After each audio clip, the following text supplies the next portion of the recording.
Good morning, everyone. We are going to start here in about 3 minutes. Just let a few more people join. Hang tight and we'll get started in a few.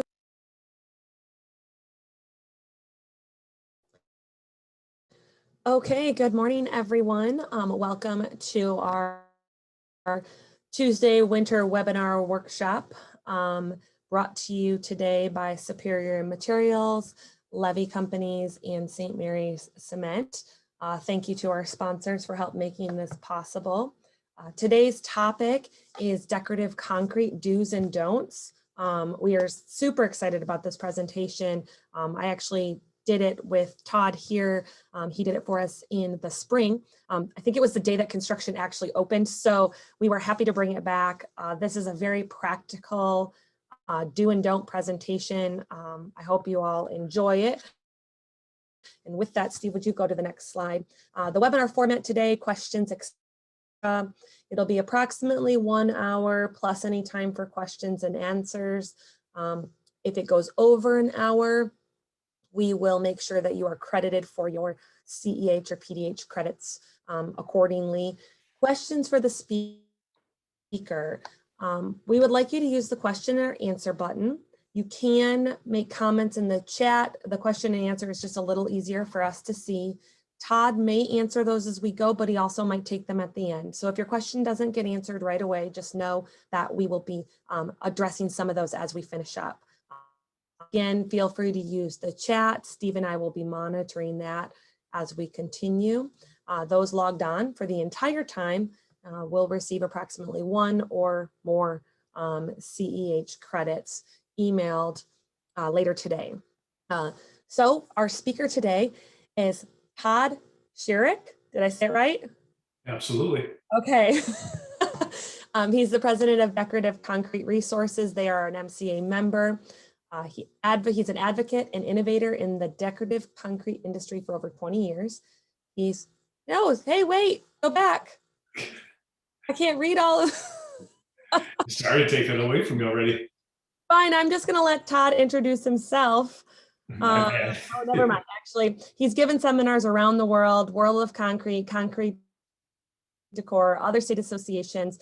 MCA's worked with decorative for many years on our decorative concrete certification program. He was a decorative specialist for ASCC, working with the Decorative Concrete Council, opened decorative concrete in the year 2000, and helped create the industry's only color clean out product.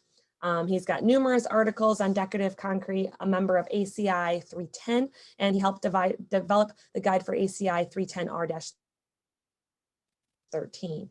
So Todd has done a ton of work. He has a ton of experience in decorative concrete.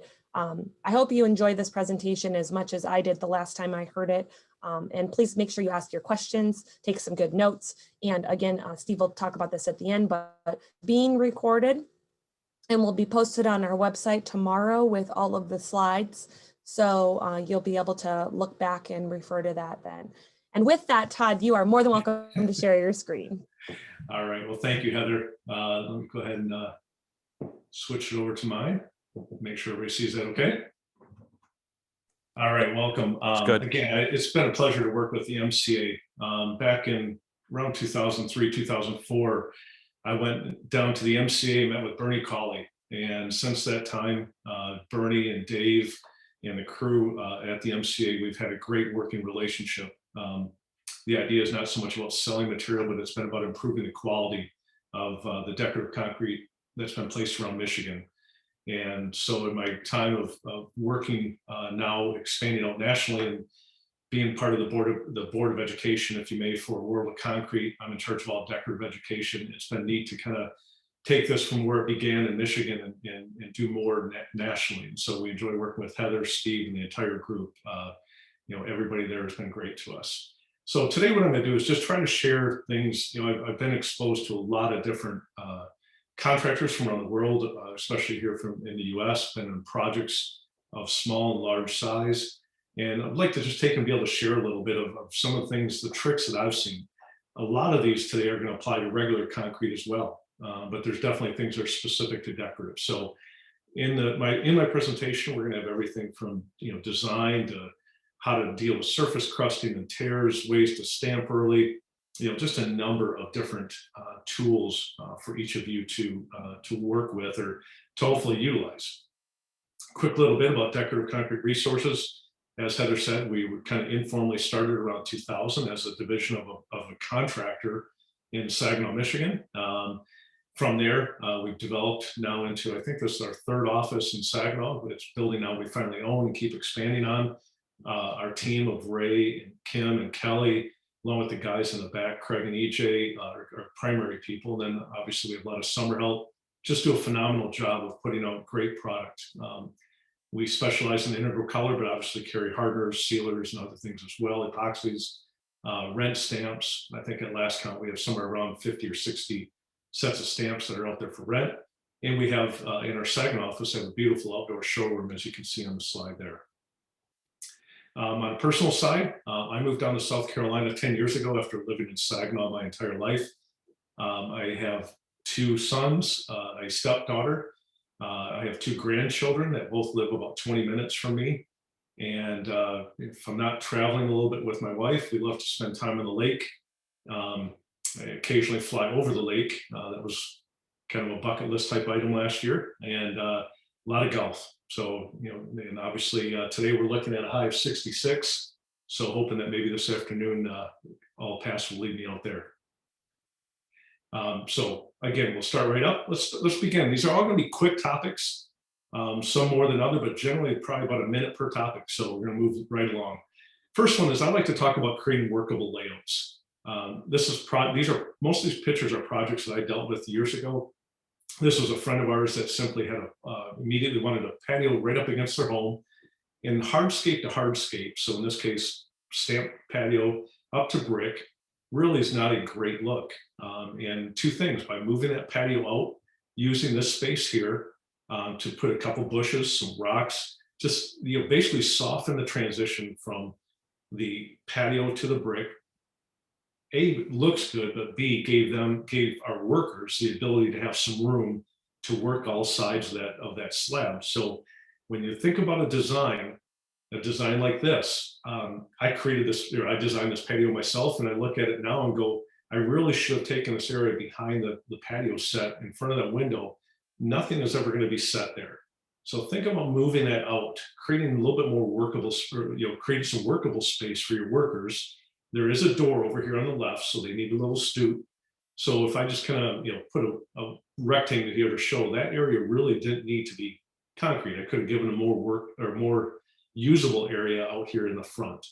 So as you're laying out the patio, obviously you want to meet the homeowner needs as far as what they're looking for from a visual, but at the same time, we want to create something that helps our workers do their job and do the best they can. Examples like this, where just the patio is pushed out, you can see how nice the shrubbery, the bushes look along that garage.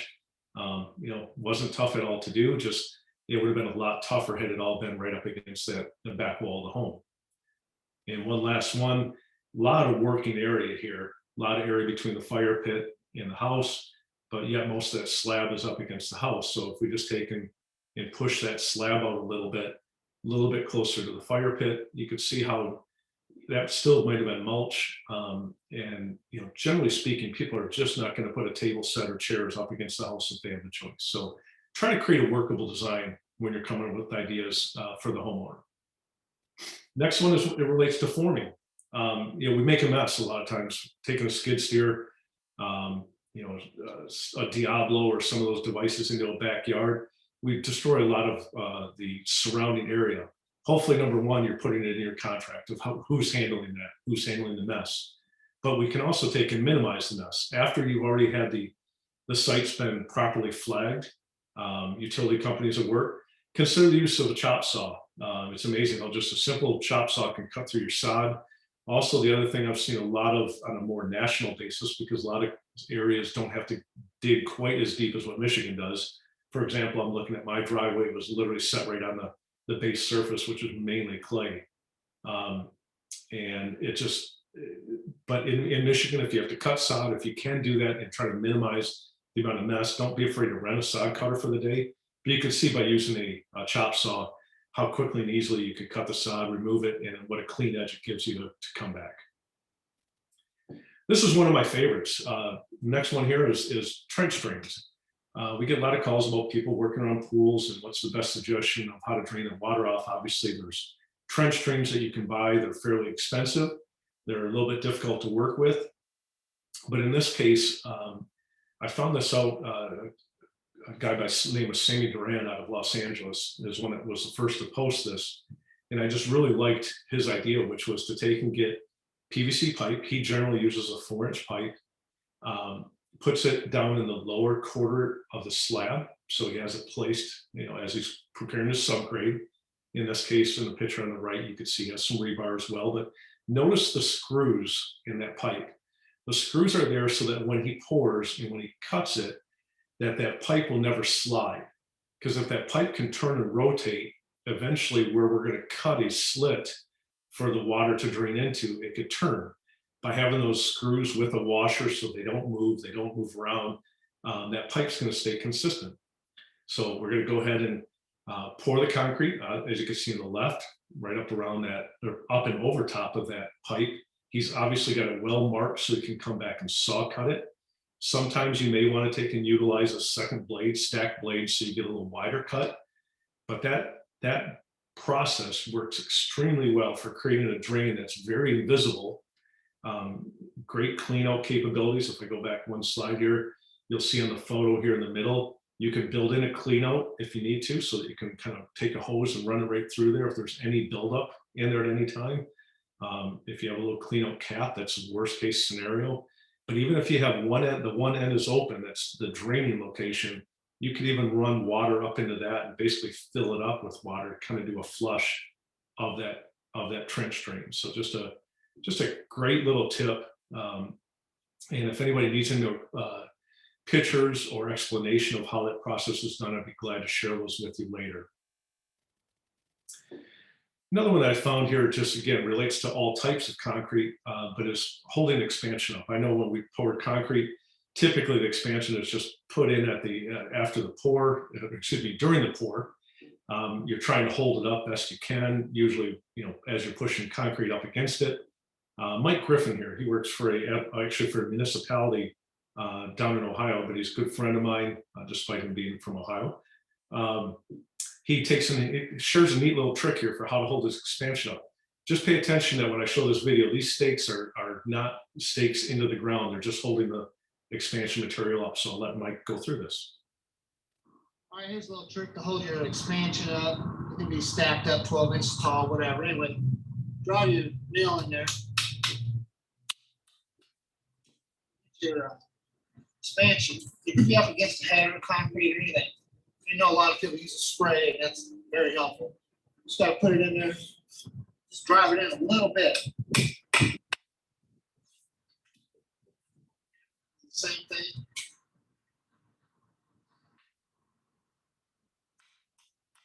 When you need concrete's up there holding against it, just take your slate and just twist it. The concrete's going to hold the height. That's it.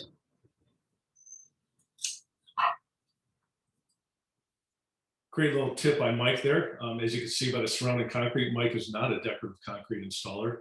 Some of the nastiest looking stuff I've seen, but again, just a great tip for anybody that's doing concrete work, a way of holding that expansion material up.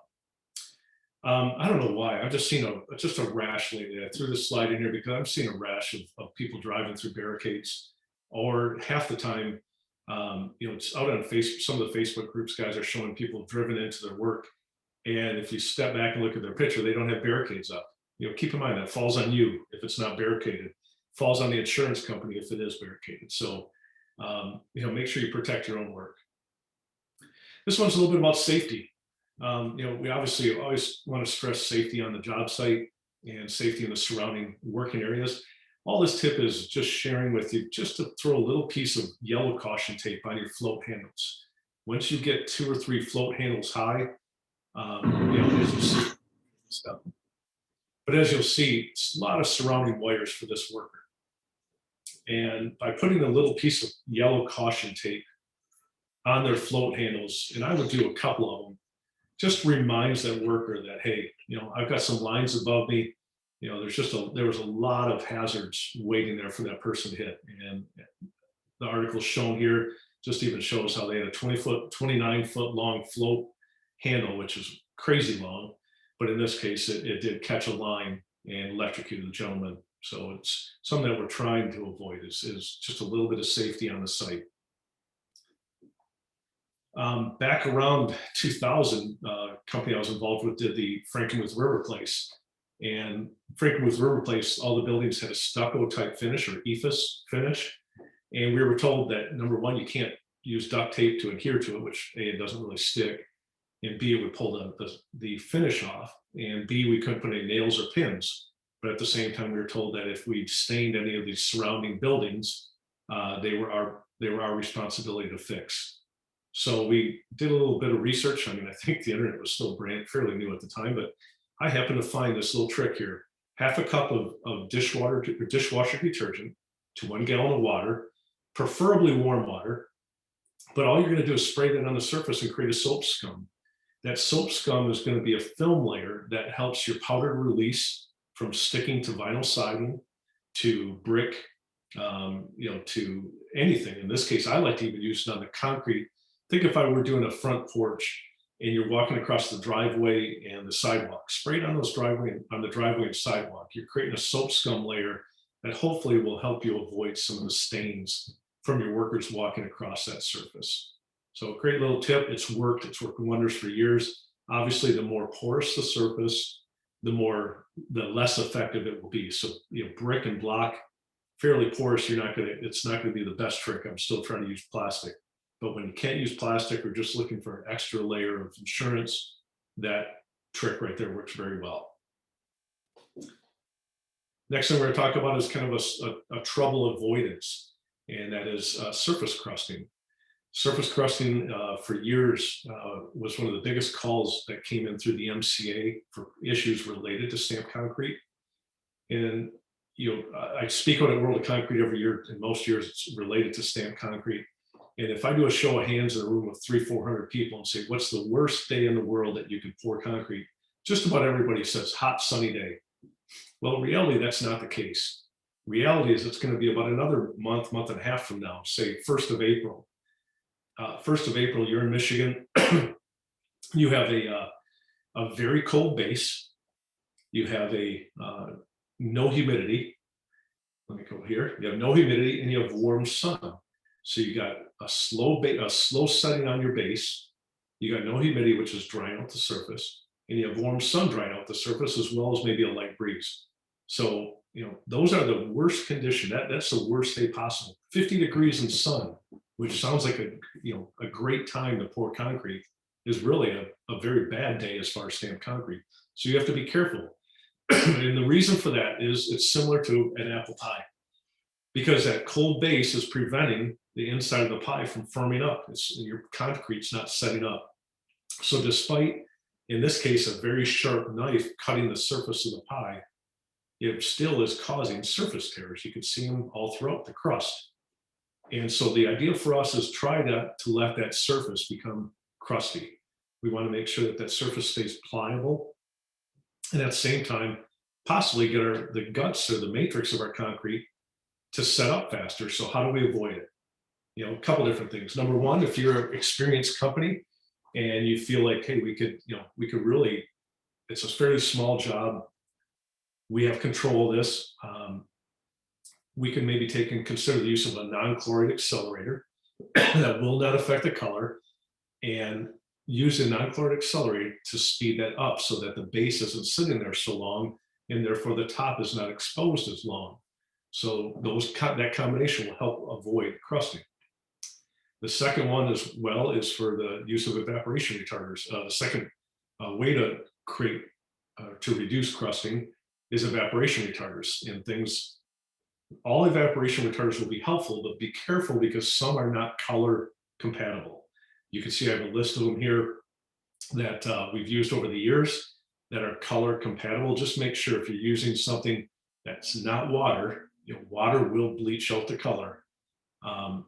These are ways, and by the way, I know that they're typically 75 to 90%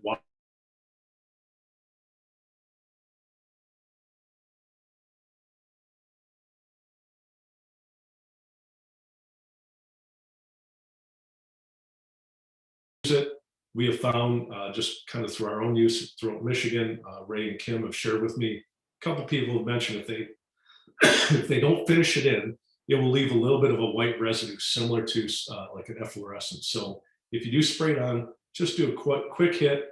We'll get rid of it. It'll work it into the surface and you'll be good to go. Quick question there that was just mentioned was, is evaporation retarder the same as a cure? Absolutely not. Two completely separate, different types of products. So just make sure that you pay attention. Again, I listed a bunch of them. Solid Day 1, Increase Delay, Seeker Film, Evaporate, Deco Guard are all products that have been out there, definitely different than a curing product. And again, with decorative concrete, you can't cure it the same way you do regular concrete. That's kind of a whole different discussion we can get into, but typically what we're looking at is using products like this, keep that surface moist, come back saw cut.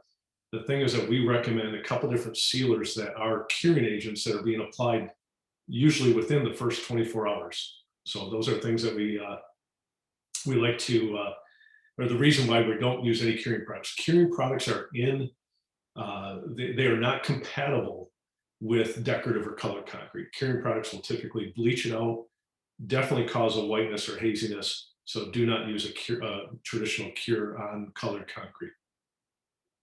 If now you happen to get to a point though where you have some surface tears, you end up with a job that has some tears like this. If the entire job's covered in that, I'm gonna have a hard time helping you out. However, if you have a few here and there, the homeowner is gonna see those as cracks. They are not cracks, they are only visual. They are not a structural issue. Couple things can be done. You could come back that following morning. Keep in mind that concrete, especially in the early spring of that, is 800 to 1,000 psi at 10, 15 hours. So we poured Tuesday, we come back Wednesday morning. I can still almost just take a rag or something, a brush, and close that crack or that surface tear right up. You can also take and use a little mix of color hardener. Color hardener along with a resin or polymer resin will create like a pancake type mix that you could rub into those. And actually one trick that's worked very well for years, if you just have a couple of them here and there, I don't like the homeowner seeing it, but you can actually take a ball peen hammer and those will close right back up if you take and hammer those closed. So those are all tricks. However, if you get to the worst case scenario, especially if you happen to be working on a project with an engineer or architecture firm involved, don't be afraid to take and look this article up. This is called Best Practices in Decorative Concrete. It was published in Concrete International magazine. It's an article that I authored a number of years ago, and there are no ACI rules for decorative concrete at this moment. So anything that's published in ACI magazine is the closest thing that there is to a rule. And in this case, this best practice in decorative concrete talks about the fact that surface tears are common. It also talks to the fact that they're visual, not structural. And it's an article that hopefully you can use to share with your engineer to say, look, I'm going to do what I can to visually close these up, but be aware that they're not structural. They're not going to fall apart if they're there. So you can always get in touch with me or my office, and we'll make sure we share that article with you. This is just a short one. This is just something, again, I'm not the best finisher in the world by far. Ray and I go and teach at the MCA, and it's fun for guys to make fun of us because we don't finish on a daily basis. But just a neat little trick here when you are mopping or using a mopping technique. And by mopping, you can see what the finisher is doing is just a little twist. Keeps you from creating a dipped edge, which is definitely a fault that I do when I'm finishing because I don't do it enough. But just by mopping or turning that bowl float at the end just keeps from creating a dipped edge right from the start.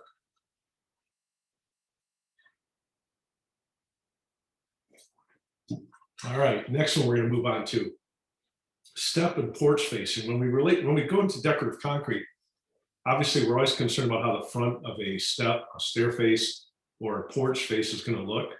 And we want to make sure that those look aesthetically pleasing, especially for stamping the surface or the people who have paid for colored concrete. 3 different tricks I'm going to quick show you to capture slurry in your pour that can be used to fix those faces. The first one is take a 5-gallon bucket, drill about 50 holes in the bottom third of the bucket. And once you fill it up with integrally colored concrete, you then take and vibrate it and vibrate out the slurry. That slurry, you make sure it falls onto some type of plastic or a plastic bag. That slurry will be usable tomorrow when you come back and strip your form. So if you strip off that porch face and you see it's kind of a mess, needs to be, I may need to parge the face of it and stamp it best I can. That slurry is going to be very useful. One of the things I like best about this, putting it into a plastic or a plastic bag, is that you could literally take and put it in a cooler or a refrigerator, which is a little bit awkward, asking the homeowner, can I refrigerate my slurry there? But that slurry is real usable for about 24 hours. The tendency of a lot of people is to take and wet it back up with water. And I'm going to say it a bunch of times, but if you wet that color up, you're bleaching it out. So that color will not match the color on top. So make sure you do not bleach that out with water. Another trick for doing that is to take on the last chute of the concrete truck, stick a little piece of rebar in. It creates just a small gap in the chute, and that small gap will allow a little slurry to fall out the bottom. Again, this is for using integral color. You want to make sure you capture that. So that's a second way of doing it. It's just creating a little gap for the slurry to fall into a 5-gallon bucket. And the other one is a method I just saw recently. I was on a project in the Carolinas, and there's 5-gallon bucket. They just took a wastebasket, a metal wastebasket. I had one sitting right here next to me. They put concrete in there and just let it sit, and it obviously sifted out the aggregate. The aggregate stayed in the waste bucket. The slurry went into the 5-gallon bucket, and it was a great way to capture slurry for them to use for a porch facing. So 3 methods there of creating a slurry to be used to come back, parge the face of your step or porch, and then stamp it with the texture skin to make it resemble the rest of the project that you're working on. On this one here, I'm going to let Jason Geiser, a guy know throughout the industry, throughout the concrete industry, and it's a video that he shared, and I've asked for permission to use it. We're going to talk about reducing honeycombing. So I'll let Jason cover this. You're just going to obviously, take the blade out of the Sawzall, and then I'm just going to put it against the form and give it a little pressure. And it vibrates the front of the edge just enough to fill in all those voids. We got a wood plank liner on this with an end grain. So we want all those little voids and stuff to be filled up, so it makes it easier to make the nice crisp impression. So again, just great technique, reducing honeycombing. I mean, obviously we've all used a hammer in the past, but hammer also creates a lot more splash up against the siding and in your face. So good trick there, shared by Jason. I also get a lot of calls about electrical lighting to be placed in decorative concrete. Seeing that more and more. Just short trick here, if you happen to be using form liners, you could actually use this as well with just traditional wood forms. But one trick is to cut obviously the same size of an outlet box in the face of your form, in this case on the form liner, as you see in the picture on the left. And what you're going to do is use a 2-inch block of styrofoam. Use the 2-inch block of styrofoam, run your conduit or your conduit and wire into that block and pour with that styrofoam block sitting there. Once you come back and strip your form, you'll see this, you'll see that with a block of styrofoam, and you're going to just simply use a knife. I've seen guys use screws or drills and use a little bit of a paddle bit of a drill to clear that out, and that foam will just come right away from the conduit. And there's a nice crisp and clean way to create a spot for your electrical box or for your electrical light wiring for your lights to be placed in the face of a step or a step face. And so anyway, trick works really well. And so go ahead and keep that in mind if you are trying to get wiring and lights into your forms. Another thing with form liner is when you're trying to piece form liners. Form liners are fairly expensive, so I'm going to share a couple different tricks with you so that you could try to minimize the amount of times you have to purchase your form liners. In this case, do not cut form liners with a circular saw. I see it done on a regular basis. Circular saw is going to melt the form liner a little bit. You're never going to be able to put those back together. It also doesn't work well for your 45-degree edges. So those are all things that you want to take and be a little bit careful with when you're cutting them. Try to use a blade or even a hand saw that doesn't create the heat that you would with a circular saw. If you're cutting at 45 degrees and doing a corner on a step face, use putty to fill that gap back in so there's no concrete oozing out of there. That putty, just by pressing it in, will kind of mimic the surrounding face, the texture of it. I also suggest in this picture, it actually has screws in there, but I really suggest that you consider using a brad nailer. The brad nailer will help secure your liner to the form, because when you come back to strip that form off, you strip off the form and the form liner wants to come with it, that brad nail will really slide right out and just leave a very small, just a very small pinhole in your concrete, which again, you can use a little bit of slurry or just push around with your finger and you'll be able to take and fill the gap up. Now for those, if you want to take and put your form liner back together, I was shocked. I saw a guy recently, I was at a project, he had his form liner and he actually used Gorilla Glue super glue gel. Very specific that this was what worked. He had cut 45 degrees, his form liners at 45 degrees. He came back and actually glued them together and then used a brad nailer at an angle to recreate that original 6-foot form liner that he had, so he could turn around and use them on another project. Obviously, if you're going to do that, make sure you mark them, mark your cut, so that you know where the pieces and how the pieces go together. So. All right, on to finishing. This is a picture that I've used for so long, I can't help but see immediately the issue with it, but let me give you the backstory. Ray Weitengruber and I from our office drove down to Grand Blanc at the request of a ready-mix company who had told the homeowner and the contractor, this is a color issue. We will get the color company down here and we will resolve the problem. So the problem was already put into the hands of outside the contractor. Well, we stared at this, Ray and I stood at this end, which was the garage. We stared at this and just couldn't figure out how we could get that blatant of a color difference. Eventually, Ray got over here on his knees, acted as if he had a mag in his hand and reached out, and sure enough, it exactly mimicked that arc right there. We came back and stood in the garage and we looked at it and realized what the contractor had done is obviously put some type of finishing tool. We don't know what, whether it be steel or what he put on the end of a float handle, a funny trowel, and you can see the arcs that they created. And the arcs that they created on the finishing, well, basically wherever they finished the concrete prior to stamping, it is dark. Where they didn't finish, it's extremely light. You can look at the sidewalk and see the same arc over here. So point being is that you must be consistent with your finishing, whether it be the number of passes that you make, whether you take in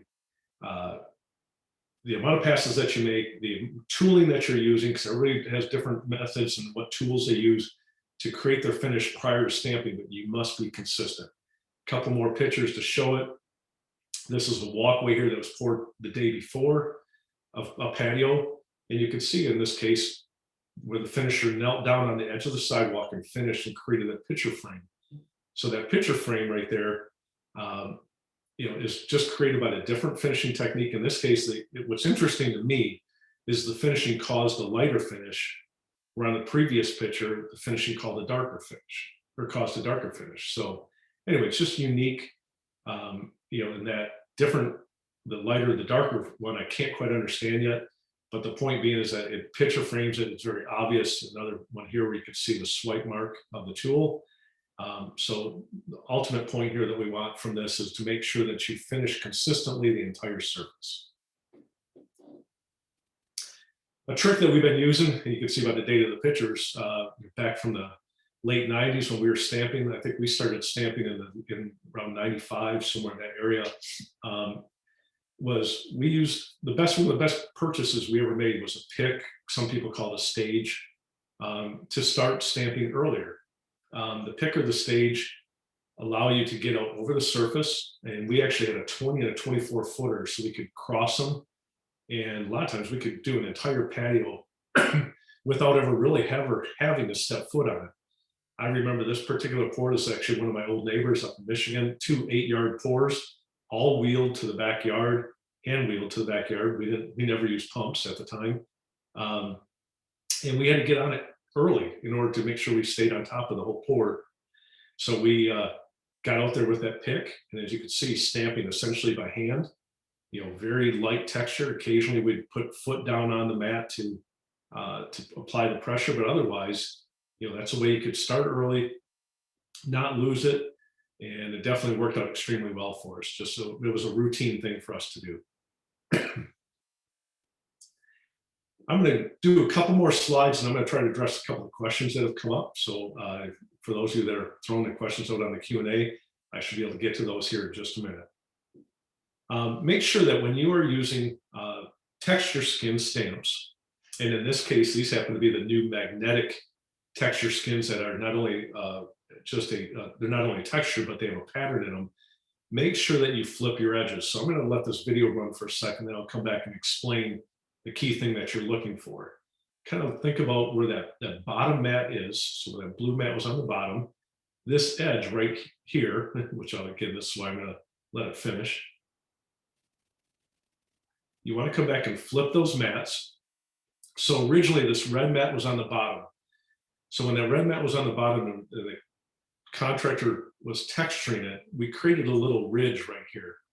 By flipping the mats back, over relapping them, we then create an area where the contractor can now just lightly tamp on this ridge. And what that will do is it will make sure that we don't see these marks. On this particular job over here, you can see just about every square of that texture skin. So the texture skin is out there. The idea was being that it's seamless and there's no lines and there's no pattern to it, but yet this contractor created a pattern. So make sure you flip your mats to make sure you eliminate those edges if you happen to be using texture skins. When you use texture skins, I also heavily recommend the use of texture skin or texture shoes. They're available by a number of different companies, and also a tamper. Too often, if you look on this picture on the right, this is a contractor out of Minnesota. He had guys pour 2 different days, and you can see on the right, the guys on that did this particular installation, a lot of boot prints throughout the project. And all these shoes and the tamper will do is just distribute your weight more evenly. I'll show you an extreme example of a project in Michigan I was called out to as a lawsuit. Not only can I see boot prints scattered that, from where the contractor walked on the texture skins, but I can also see where they actually even slapped the mats with their mag. You see these physical lines here. They almost slapped or rubbed the mat down with their mag so that they could take and apply the texture in there. But by doing that, they caused uneven texture. So it kind of goes back to, you want to use a tamper whenever possible. Tamp the entire surface, provides for even distribution of your weight.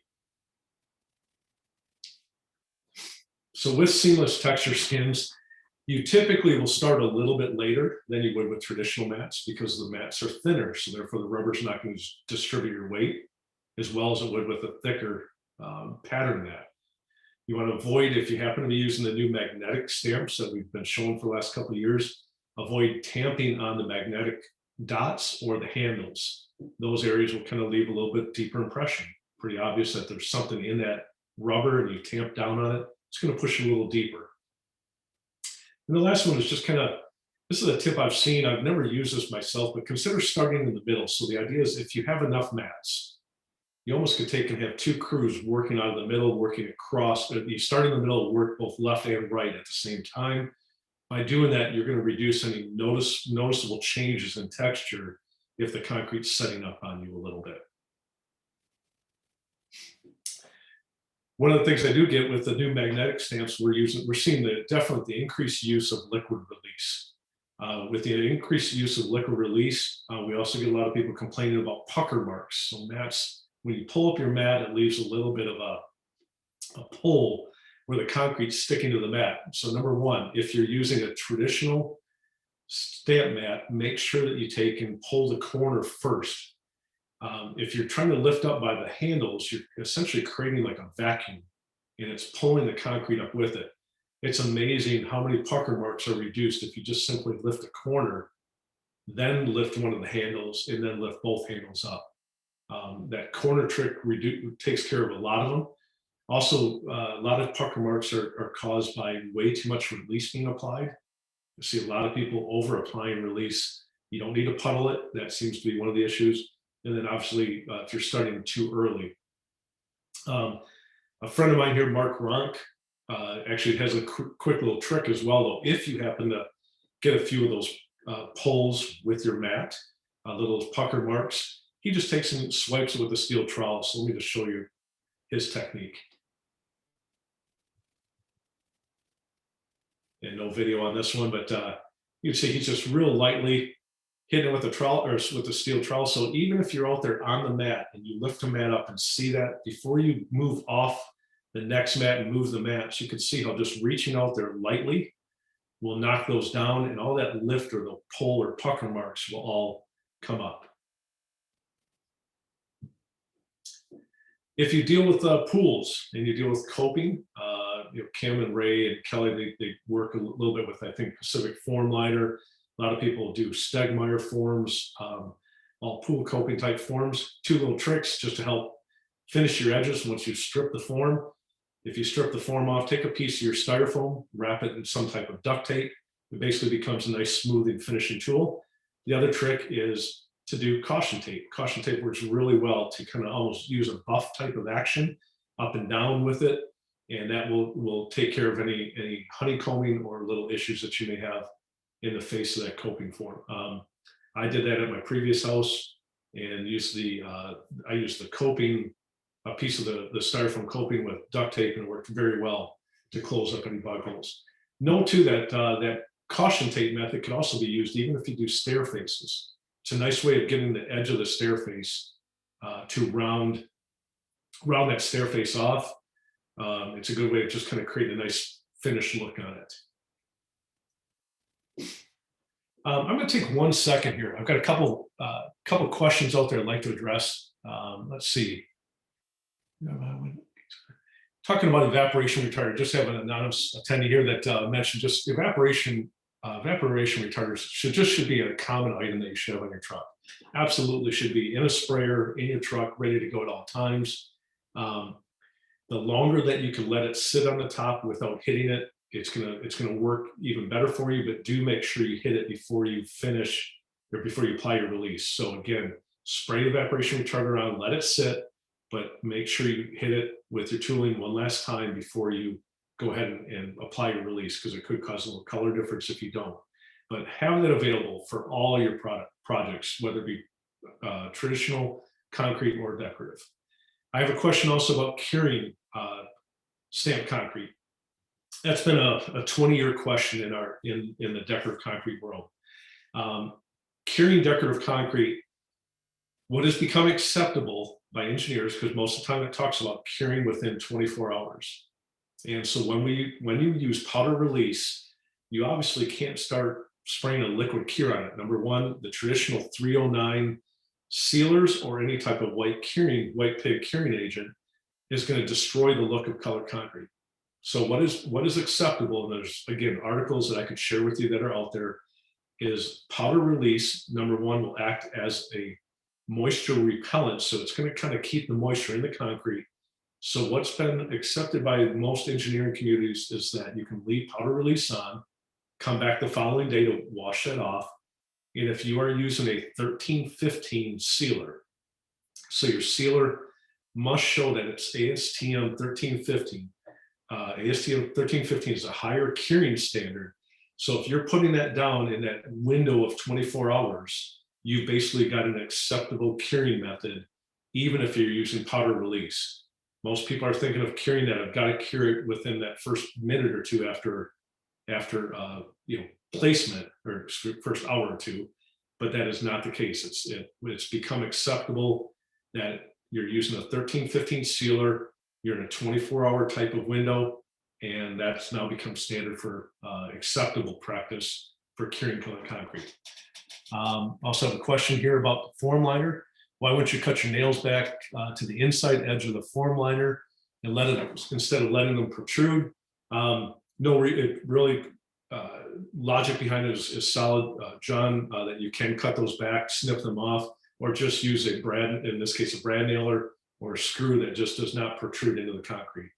The brad nailer, I just like, because it does, if it does protrude in there a little bit, the holes are so small, they're typically not even noticeable. So, okay, just kind of catching up on a couple of questions. We'll come back over here to the borders. One of the things with the borders, the key to me is I know some really good contractors, some good contractors in Michigan that have been using separate pours for their borders. And it's great if you want to do that, but financially it's tough. It's tough to, on a job like this picture below, to do 2 separate pours and make money. So what we've had to do is get creative in how we can create a border that has a separate color and yet doesn't destroy the look of the inside. In this case, we're talking about an extreme one here. This is Michael Simcoe down out of Indiana. Michael was doing a black colored patio with a white border. I mean, literally the worst extreme you could do. So in his case, and then what we suggest is get a groover edger. Create, some people just like a certain size border, so they'll always use the same tool, but in this case, it's an adjustable groover edger. They edge it out and at the same time create the groove that they can then take and divide the area using anything. Years ago, we always used masonite, but glass board, lap siding, FRP, all are good materials to create that border, keep it separate, and then broadcast your hardener into this area. Carefully float it. Once you've done all that, pull your lap siding or whatever material you're using up, and then come back and use your groover edger again to finish that hardener in there. So all different ways to create that border. I'm going to come back with another couple of ways here in just a minute. Now, if I'm trying to take and create a separate border texture from what my inside pattern is, so in this case, on the right-hand picture, I'm going to do a ashlar slate type of pattern in a texture skin border. What a lot of people will do is they'll take and use, I don't like the idea of cardboard. If you are using cardboard, make sure it's a wax-based, like got a wax film on it, because then it won't soak up the moisture and make a mess. But cardboard, masonite, or just sacrifice a couple seamless skins. Definitely not your rental skins. That usually doesn't come out well, where you got to repay for the rental skins you cut. But you can see how here they've cut some of their texture skins into pieces that they can lay along the edge, and that way they can run their mats right across the surface and not worry about the texture of the ashlar slate getting into the border. Just as a note of interest, this contractor could definitely help himself out as well by cutting the stakes down. Those stakes are just going to get in the way of the mats. So I always, whenever I see these pictures, look for little things to try to help out the contractor here. Another, a newer way that a lot of people aren't using of creating 2 separate looks. Now, in this case, the contractor is using texture skin all the way across the patio, but they're going to come back and use a post-pour coloring on the outside border. So in order to create a nice defined border edge, they went in here and used texture or joint strips.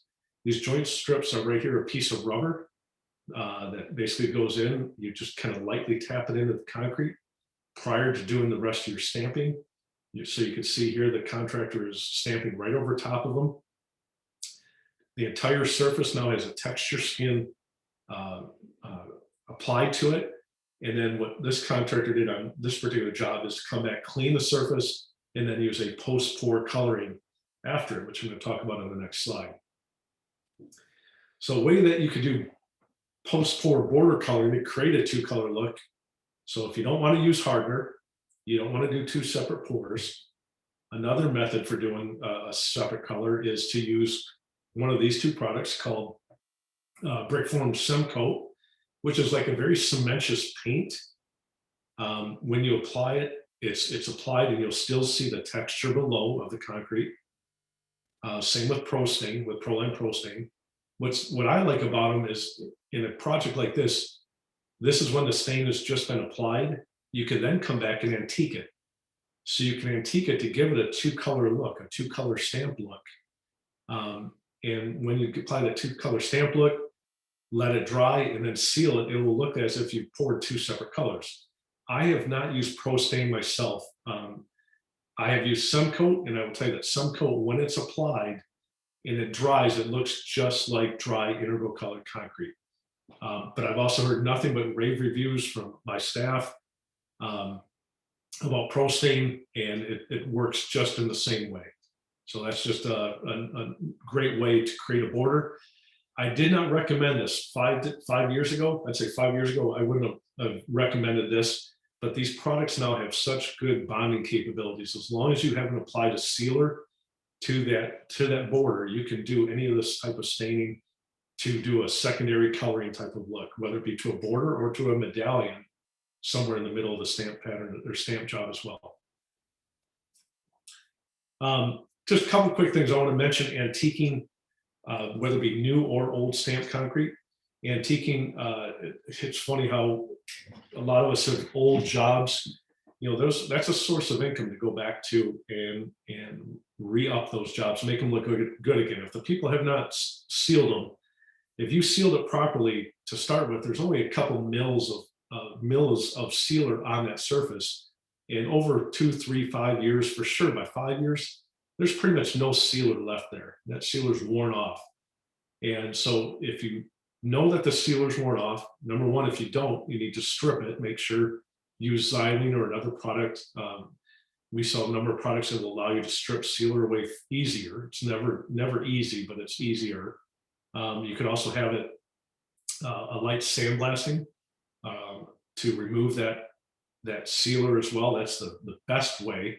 You got to be really careful if you're using a sandblaster to not remove the texture. But once you've done that and you know you've got a good clean surface, you can antique it and basically make it look brand new again. So whether it be new concrete you're doing this to or old existing concrete, pre-wet the surface, spray it with some water, then come in with your antiquing product. Again, it's a very specific product. It's not release, it's antiquing agent, and move that antiquing agent around. And by the way, I recently I saw a job being done where they were using a squeegee, and a squeegee works even better than using a brush. But I do like these small brushes I've used in the past. You can use a big broom, big push broom. The whole idea is you're just moving the antiquing around to get it to the low spots where it's gonna give a highlight, show that area, those low areas, which in this case are the grout lines and low areas of the pattern. So we're looking for those.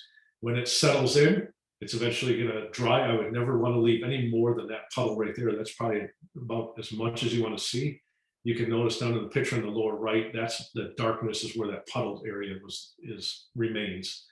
Doesn't look bad, but wouldn't want any more than that. But you can see how the job before and after gave a brand new life to an old existing stamp surface. And that's literally a project, that's probably less than quarter to 50 cents a square foot at very most in material costs. I don't want to spend a bunch of time on this, but I like to show methods to kind of set yourself apart from your competition. Grouting stamped concrete. So if I'm a contractor, I poured a stamped concrete project.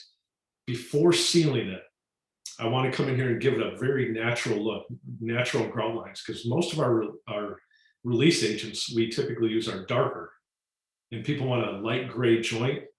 One way to do that is, as I described here on the left, which is get it clean as if you're almost ready to seal it. You go ahead and do seal it, but you're using a very low nap roller, like a 1/4 inch nap or less. Basically what you're going to do is apply sealer only to the high spots of your pattern. So apply your sealer, let dry completely. And then what you can do is take and basically mix up a bag mix of cement, mortar, grout, or even an overlay mix. You're mixing up really runny or wet, and you're going to use a broom. Basically at this point, all you're doing is doing nothing different than what a tile worker will do. You're grouting the joints. And so you're grouting the joint, it's followed behind by somebody with a push broom and a sprayer with hose, and you're cleaning behind, and make sure you clean it off thoroughly so you don't leave any white residue. But that is a process that if you do it, you're going to set your work apart, but you better make sure you get paid for it, because you're adding probably a good half a day's extra worth of work to finish that job up. So It's a great upgrade, great way to set yourself apart. This takes me into acid washing versus power washing. This is something back in the early 2000s when we started taking the phone calls for the MCA. One of the biggest issues we had was people leaving too much release on the surface, which caused sealer to pop and fail. And when the sealer pops off, it takes release with it, exposing what looks like raw concrete, which really is colored concrete underneath. So I highly recommend the use of acid washing versus power washing, because what it does is it does a couple things. It removes the right amount of release. This is what you're looking for, whereas power washing can just remove everything. Power washing can streak. It can take all the release off. It doesn't distinguish between high and low areas. So I don't like power washing for that reason. And oh, by the way, we talked earlier about concrete's only 1,000 PSI at 24 hours. And some of these colder mornings, you get out there with a power washer to clean release off the surface, and it's likely to blow the top of your surface right off. And I've seen it happen on projects I've been involved with. So you consider the use of acid washing. It leaves release in the low areas, more consistent finishing color. And obviously the thing that I like best about it is that it helps sealer adhere. So I'm going to show a quick little video of acid washing. You can see they're just going to acid wash this border area for a demo. And he applies the acid, and I know your video might be a little bit grainy and buffering a little bit, but you can see how easily, how quickly just that little bit of acid on there burns the concrete. Let the acid do the work for you. You don't have to scrub hard, and you don't want to scrub hard, because if you scrub too hard, you're taking the release out of the low areas. But you can see how the high areas, the release has been removed. Low areas, the release remains. Come back and hose, rinse it off really well, so there's no acid remaining on that surface. And that's how easy it is to remove release using acid. Again, the mixture on that is typically 1 part muriatic acid to 5 to 10 parts water. And so when he sprays it on, it just really will work right off. Another method for removing release. Now, if you happen to be doing bigger projects, I love this. I love the use of a floor buffer. Take a floor buffer, and I'll just start this video. Really, it doesn't matter what type of pad you use on the bottom, because none of them are going to really dig down into the surface. But kind of keep your eyes out ahead of that floor buffer, and then look kind of right back behind it. What is so neat to see is how the floor buffer is leaving release in the low spots. So I can even still see in this ashlar pattern, the dark release being left in the low spots of the pattern, as well as the joints. And really from overhead, you can see how that floor buffer just quickly removes release. It's leaving it exactly where you want it. This is, again, Jason Geyser on that video. And I love, he and I both are in big agreement that that is a proper way of removing releases with acid and not with the power washer. Power washer just can do too much damage. Next topic, just again, this comes into play. These are questions I get from in the past with the Decorative Concrete Hotline and through the MCA. Leaf stains, just a quick little formula that I found seems to really work well with doing the minimal amount of damage. Basically, which way you want to put it, 1/16 part laundry detergent to equal parts of bleach and water. And it really does a nice job. I know we also at our stores, we have some products that will help remove stains, rust stains, and some leaf stains. All those are available, but just know that there's sometimes some homemade ways of doing it as well. That let it sit for a couple minutes, scrub it if you need it. As always, thoroughly rinse it, especially if you're going to be applying a sealer behind it. General knowledge: some caps don't twist off. Use a bottle opener. Next topic. Joint protectors. I see a lot of cuts. So if you look down here at this lower right-hand picture, when we've already applied our cut on this left to right cut, and now I'm going to come back and apply my perpendicular cut, it's all too often we see a little piece wants to crack right there. And a neat little trick, Soft Cut came out with these wonderful products called edge protectors, or edge protectors and soft cut protectors. And the funny part is all it is it's nothing more than a plastic sign. So if you can find some of the local election signs that aren't being used anymore. Cut those into pieces, stick them in the joint after you've cut the first cut, coming back to your perpendicular cut, stick that in there, and as the saw comes through it, that added strength is going to keep that edge from crumbling and breaking. So neat little trick seen. I think everybody should know this, but I just want to make sure that you see, anytime you're pouring sealer, pouring liquid release, pouring anything, how the sloppiness of it pops out. Hopefully your father or somebody taught you this as a kid, but I still too many times on job sites see people that aren't using the trick of flipping the 5-gallon bucket upside down. You can see how much simpler it is when pouring a liquid out of a 5-gallon bucket. Use it for gas cans, whatever it is that you need. This guy's scary looking as heck, but this to me is probably my second favorite slide in this entire presentation. I'm going to play the video, let it be self-explanatory, but if you ever get sealer on you, especially if you're getting in your face, you're going to love what this guy explains. What's up, guys? So, covered in coconut oil right now. Had a sealer hose explode on me today and completely drenched me in sealer. No joke. I'm talking like in my eyes, in my mouth. It was in my ears. It was everywhere. I thought that I might lose my vision. It was bad. My eyelashes were like sticking shut. It was horrible. But my first reaction was to cover myself in xylene. I didn't do that. Then I thought maybe fingernail polish remover. Didn't do that. Called my wife. She said, come home, coconut oil. Came home. She covered me in coconut oil. This stuff, I'm telling you, I thought I was going to have to shave my beard. But I put coconut oil. She rubbed some coconut oil in it. And it just started to dissolve the sealer. I don't know if anybody else knows about this. Maybe this is just new to me and she just now taught me. I don't know, but I got to share it. Coconut oil dissolves sealer. If you get that stuff in your eyes, my eyelashes, like I obviously didn't want to put xylene on my eyelashes to get it out of my eyelashes, and I didn't want to rip them out. Coconut oil, I just rubbed it in there, let it set, and wiped it out. Fantastic. Take it or leave it. I think the thing I'm most concerned about, I think he was more concerned about his beard than he was his eyes to begin with. But what a great trick. I guess it makes me curious to know now if maybe we should consider some form of coconut oil as a sealer stripper. But from a safety standpoint, might sound like something that you just want to have a little bit of that available in your truck or nearby. But if you ever do get sealer on your body, on your face, on your hands, just a great way of removing that. But neat trick. Fortunately, this guy didn't lose any eyesight and obviously didn't have to cut his beard. All right. Got just a handful of slides left, and then I'll be available to still take, I got 1 or 2 questions out there I'll be addressing when we're finished. Simple item, just for staying warm and staying dry. Never really thought of in the past, but just putting some nitro gloves, which obviously are harder to come by today, but nitro gloves underneath your gloves will help you keep a little dry. This one here is just, I ran across this recently on a Lowe's ad, and I just thought it's perfect because I've seen myself out here doing this, so I'll let this video run.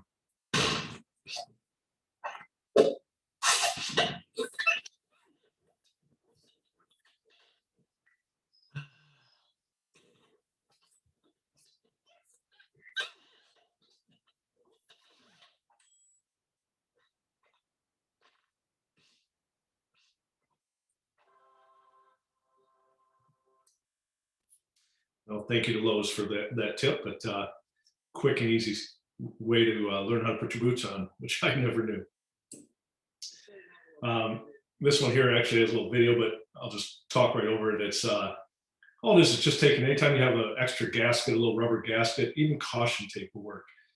Any of your tools that you find that you're reaching out, whether it be a broom, any type of float type of handle being utilized, edger, groover edger, all those different things, or any type of tool that you're on the end of the handle, take and use a gasket or a caution tape, apply it to the end of the handle. And when you put your tools on, they'll just keep them from loosening up and you having to keep retightening them, or God forbid you lose a broom out in the middle of the surface. Another one that's kind of similar still applies to decorative, because we get a lot of integral color, just straight integral color pours. Too often, people are looking to get rid of that edge mark left by your joiner. And one way of reducing that edge that's being left is to take and bend your joiner. Basically, go over to a curb and lean that joiner up at 45 degrees and lightly step on it. You obviously don't want to break it, don't want to break whatever the connection here is to the handle, but just light step on that and bend that joiner up and allow you to reduce the ridge that you have anytime you're using that joiner prior to brooming. Another one here that I'm just going to talk over the video, it's a pretty long video. I don't want to make sure we get through the rest of the slides, but if you ever have a bent steel stake, I've always seen people hitting the stake with the hammer. And what I quickly learned on this one was you do it the opposite way. Hit the stake or hit the hammer with your stake. And over the course of about 10, 15 hits here, the guy eventually will get that stake straightened completely out, but definitely more effective than hitting the stake with your hammer. In a recent survey, talking about sprayer selection here for sealer sprayers, there's a number of surveys on this group that I'm really a part of and active as an administrator of. 7,000 members of Flatwood Kings Facebook group. We asked them, what's your favorite sprayer? And no doubt the by far winner was the Chapin Extreme Stainless Steel. Also, what everybody really liked was this brick form Solomon Precision Tip Kit. And that tip kit the comments on it just definitely reduced dripping. It had a wider spray, a nice even application. So those are all good positive things. Last couple of slides, and I have 2 questions to address. Facebook, I don't want to get big into a whole different avenue, because I know we had another presentation by the MCA about use of social media, but just know that obviously newspaper, phone books, even to some extent, some of the home expos are just declining in their effectiveness. Facebook ads promoted to very specific zip codes to very specific audiences are on the rise. They work very well as Instagram, higher per rate click, but also higher engagement. So take a look into that. Again, I know Heather, they ran a seminar specifically about the use of social media for your business a couple of weeks ago. When it comes to business, though, this is the big thing I love to push, is know your limitations. One, from a skill standpoint. I see nightmare projects on a regular basis, so don't take on something that you're not capable of handling. However, on the flip side, look at what can I do to push my comfort zone. I see a lot of people out on the internet putting the same pictures of the same job week after week, year after year. This particular project was done by Casey Selman, Captivating Concrete out of Michigan. And he just, each year I see something new. So whether it be in this case, a compass border or a compass medallion, he's got borders, he's got steps, he's doing secondary color, post-pour coloring out on some of the pieces. All these things he's incorporating in there is making him a better contractor. And I'm sure a lot of people are doing this, but I want you to push that edge all the time. Anytime that you could do something a little bit more, a little bit better, you're going to get better at it. You're going to get recognized for it. You're going to be able to charge a little bit more, hopefully, from your work. You're going to set yourself apart from your competition. And just another example of it, just medallions, post-pour coloring, borders, all those things come into play of additional upsells. From a business standpoint also, these job sheets go back almost 20 years. These are job sheets where I just, it's how I looked and evaluated what made us money and what didn't make us money when I was a contractor. And what I realized quickly is that certain crews, in this case, our brick crew, didn't make us money. But yet when I would look at the data and sit down every once in a while, take time away from the job, especially in the winter, and evaluate each project and say, what made me money? What pattern made me money? If I do borders, am I charging enough for them? Am I charging enough for steps and stairs or porch faces? All those come into play. So make sure that you take time to evaluate your business. Last few things here. Don't look away from lunch and learns, whether it be with even your local landscape firm. The company I ran up in Saginaw was Mayday Construction. We competed against Bay Landscaping, who was putting pavers in. And Bay Landscaping eventually started hiring us to do stamped concrete projects. They gave us as much work as we got from any other source. And it was funny because they still had their own paver crew, but yet they hired us to do stamped concrete on a routine basis. So let people know about your work. Your larger general contractors, don't be afraid to reach out. Obviously, social media has brought on the advent of things like Flatwork Kings, Concrete Everything, Share Your Knowledge is a huge group out on Facebook. But also, I represented for quite a few years the American Society of Concrete Contractors. They have mixed groups. People like down in Detroit, like the Albanellis, have been around for so many years, and they're strong because they have good allies. They have good allies around the country that they can turn to and ask for help. And basically, the mixed groups are groups of peers, and a couple times a year they get together and they just dive into each other's business. So good suggestion for you. Last few things I put in a slide last night that I just want to make sure we're in here. Make a good first impression, whether it be answering the phone or returning a call on a timely basis. Don't show up with a truck that looks like your Fred G. Sanford and Son. Have a good first impression when you meet that homeowner. Don't price your job until you've got a color. Colors vary in price, so make sure you have that color picked before providing the final pricing to your homeowner. Definitely show passion. Don't be afraid to love what you do. Love what you're doing on those projects. It's fun stuff to do. And if you're going to do it right. Obviously, I've been involved in a lot of litigation with my role, and I find put it in writing. Put it in writing is going to save your tail. And final part is order extra. It's been a long time, but since I've been physically in the office, but I'm sure it happens with guys calling up and, hey, do you have an extra pail of release? Can you bring it out to me? They're in the middle of pouring, and they're running out of release, they're running out of color. Just have a little bit extra, whether it be concrete or decorative materials. And last thing is have fun at what you do. Make sure you get out there and enjoy what you're doing on a daily basis. Take a second, and I'm going to finish. As I finish here, I will address two last questions that are out there. Check out new resources on our website. We've redone our website. A lot of technical resources out there. Kim, Ray, and Kelly. Kim, of course, most of you will know, is my co-owner, my sister. That's ran the business for a number of years, and Ray's been with us 15 years, and Kelly's around newer last couple years with us. But she's picked up the knowledge, picked up the business very quick, and I appreciate each of them. Make sure that they're acknowledged on this. The last two questions that I have out here on the Q&A: what if I run out of time to apply 1315 sealer to exposed ag? What are the dangers of cleaning and applying after winter? I would say there it's kind of you're not curing your concrete. Makes it a little bit interesting in that you're letting it sit there all winter without any type of curing applied.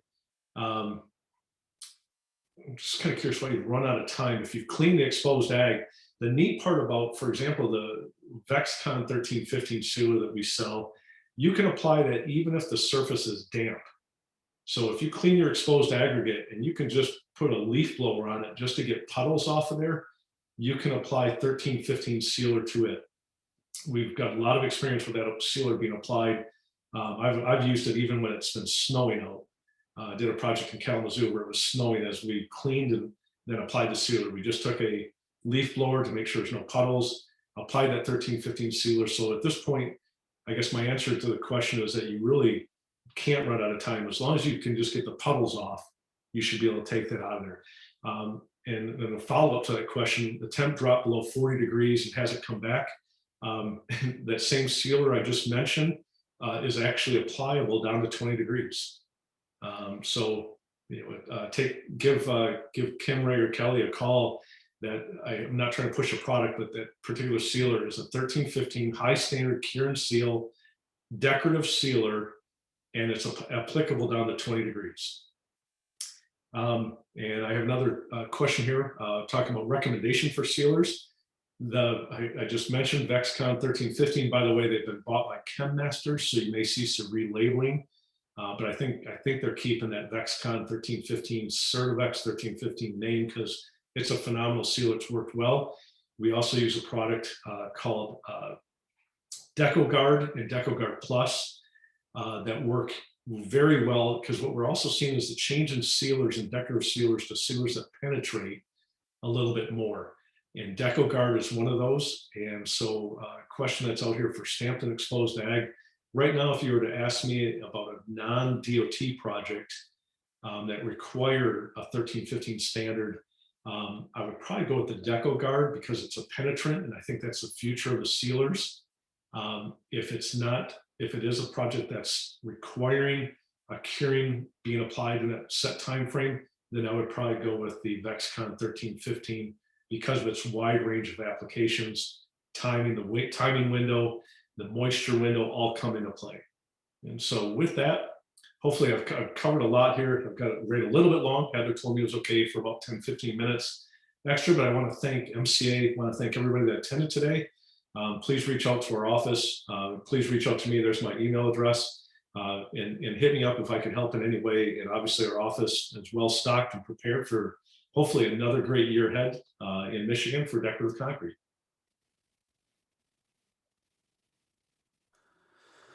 Thanks, Todd. Appreciate that. Excellent presentation as always. Just want to wrap up here. And obviously say thanks for your time and effort. This has been recorded, so the video of this presentation and the handouts will be posted on our website by tomorrow. Hopefully those of you on social media are seeing our posts on this webinar series we've been doing. We've got a few more topics that are going to be finishing out our series all the way to March 9th. So we've got some 4 more Tuesday/Thursday topics coming up here. As well as our awards we've been featuring on social media. We've got some real cool looking decorative projects coming up that we're going to be highlighting. It's all on our website already, but we're going to be highlighting those on social media in the coming weeks. So keep an eye on your social media feeds for those. We feature those on Monday, Wednesdays, and Fridays because we do these webinars on Tuesdays and Thursdays. And that pretty much wraps it up. Heather, anything additional? Nope, just join us. What's our topic this Thursday, Steve? Do you have that up? Yes, this Thursday is going to be economically efficient management of pavement networks. So for those of you pavement folks out there, especially pavement management folks, interested in mix of fixes, long life, short-term fixes, different pavement types, pavement selection, things like that. In order to get the most bang for your buck. That's going to be our topic this coming Thursday. Yeah, I don't have anything else for us. Thank you, Todd, for being a part of our webinar series, our workshop this year. And we look forward to seeing you soon. So thank you, everyone, for attending. Thanks. Take care. We'll see you.